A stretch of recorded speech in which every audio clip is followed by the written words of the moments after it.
What's up everybody, it's Stress-Free. I'm back in another Diablo 4 video. Here we taking a look how Penetration Rogue takes on Pit 85. But before we do that, we're going to take a look at all the gear I'm wearing. I'm also going to include the link in the description below for the whole written guide. So let's take a look at the gear. Starting from the helmet, got the usual stuff. We got air perdition. Probably want to be going for lucky hit chance, but I hit the +5 core skill, so I might probably just keep it like that. Here you also want to put the gems in as the dexterity gems. That's pretty much self-explanatory.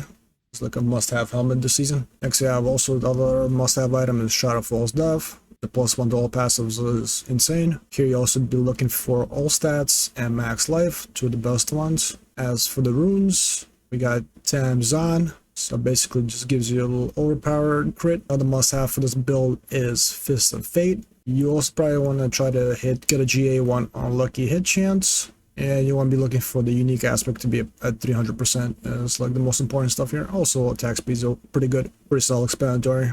One of the S tier gloves for rogues. Next we got the pants. Yeah, I'm using the Umbrus. Gives me free Dark Shrouds, just pumps up my damage per Dark Shroud. And it gives you extra layer of defense. Here I got max life, dexterity, shatter resistance, and fire resistance. I also got Cold Mutament, and I got the dexterity gems. Next item you want to be getting is Penitent Greaves. It's pretty good for giving you 25% damage to chilled enemies. And here it's a 4 GA, but you probably want to try to hit here around movement speed. Probably like the best one, since I'm already capped out on crit and the cold resistance. Next must-have item you want to have is Eagle Horn. Here I got triple crit on Pen Shot for it to cast twice, and I got GA on Penetrating Shot, and also the unique aspect is fully maxed out. It's pretty much what you want to be looking for. And for the runes, I got Quacks, and basically just gives you 100% more damage for 1 second. Next we got the Amulet. Here you want to be looking for GA on Dexterity.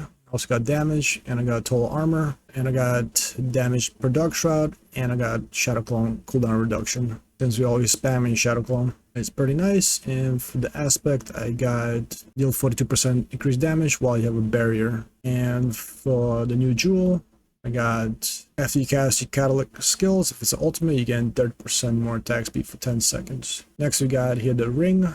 Here I got max life, crit chance, vuln damage, and probably the most important one is a damage per Dark Shadow. Hit it twice, and I got a Shadow Clone cooldown reduction. As for the aspect, when you cast ultimate skills, your ultimate damage is increased by 10% up to 100%. Attack tanks, your cooldowns, and this bonus are reset. And for the jewel here, well, you have 2 or more Arcana from the School Control equipped, gain 45% control duration and 30% lucky hit chance. Pretty strong for this build, because you want to be stacking a lot of lucky hit chance. Next we got of course Ring of Starless Skies. Here looking for lucky hit chance, and I got +5 to core skills. Pretty much self-explanatory. Must have ring. All builds use it.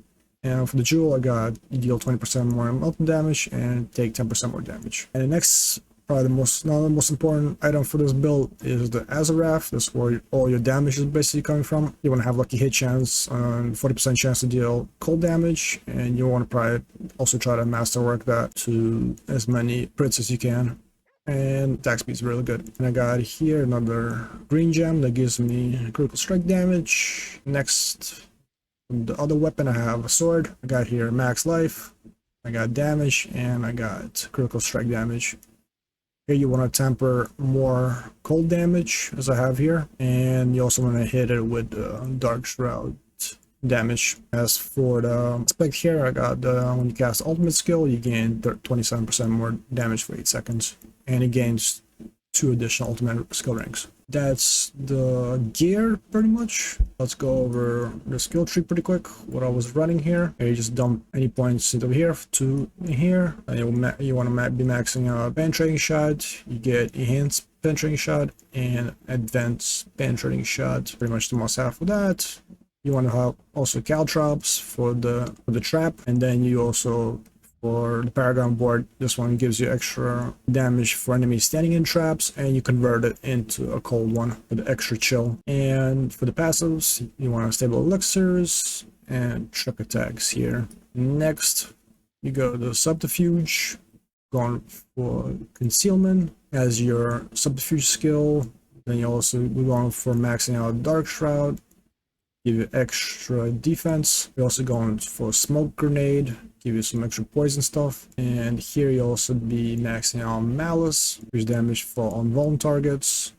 And you want also going for exploit. Next you want to be going for shadow imbuement to get the mixed shadow imbuement, so you get like extra 12% damage. We're also maxing out alchemical advantage, gives you attack speed and lucky hit chance, and you also want to get deadly venom. And we're going for debilitating toxins. Here you're also going for Deadeye, and of course frigid finesse, extra chill and frozen damage. As for the ultimate side, first you get a shadow clone, max it out. Here we're also going for aftermath and onto dawn. Then we're going for second wind, give you extra barrier protection, and you also want to go innervation to get more energy regen. As for the key passives, this is between victimize and close quarter combat. Kind of like the victimize for extra AoE damage. As for skill assignments, of course you got penetrating shot, shadow imbuement, smoke grenade, shadow clone, caltrops, and concealment. Let's go over to Paragon Board and the first node here, using Frost Feeder for extra damage on chilled targets. Next board we have is Deadly Ambush. This one that bumps up your damage when you trap targets. And for the node, for the glyph, I have Combat here. Next board we have is Eldritch Bounty, and a guy here in Control with more damage on targets that are crowd controlled. Next board we have is Dense Macabre. So it gives you extra 30% damage when you use a mobility skill. And the glyph here is Turf. As for the last board we have is No Witnesses, bumps up the ultimate damage, and you also get the bonus. Very nice. As for the glyph, I got Canny. You can also prioritize like the end the build. Probably want running Devious, Fluidity, and Headhunter, but I wanted to be a hipster and try my own thingy. But pretty much these could probably scale a little better towards the end game. As for specializations, we running preparations. Basically, when you use all the mana up, it resets the shadow clone. The shadow clone resets the other cooldowns, and you gain also 15% damage reduction. What else? Oh yeah, let's go for the spellcraft powers. We're going here with Thunderous Particle.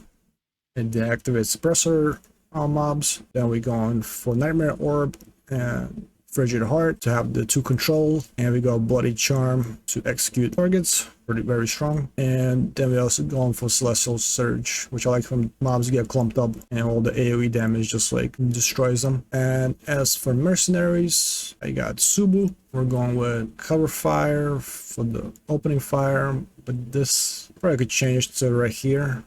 I think it'd be probably better for this build. And here we got Bloodthirst, the extra attack speed. That pretty much wraps up the gear and the build. Once again, like I said, I'll have the full build guide in the description below. You guys can check it out. If you guys enjoy this kind of content, be sure to like and subscribe. I appreciate all the support.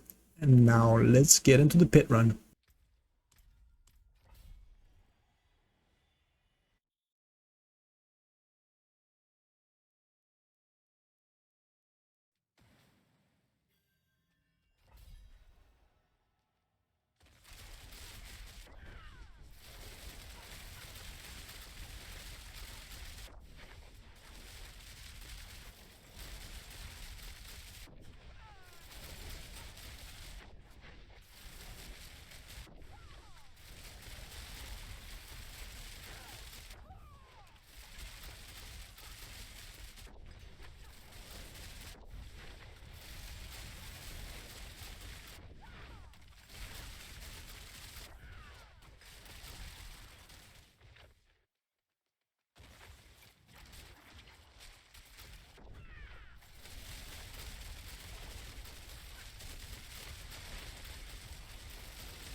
If you guys made it this far, thank you for watching. Be sure to like and subscribe for more D4 content. I'll link a few of my other videos that are related to Season 9. If you guys want to go check them out. I appreciate all the support. I'll catch you all in the next one. Take care.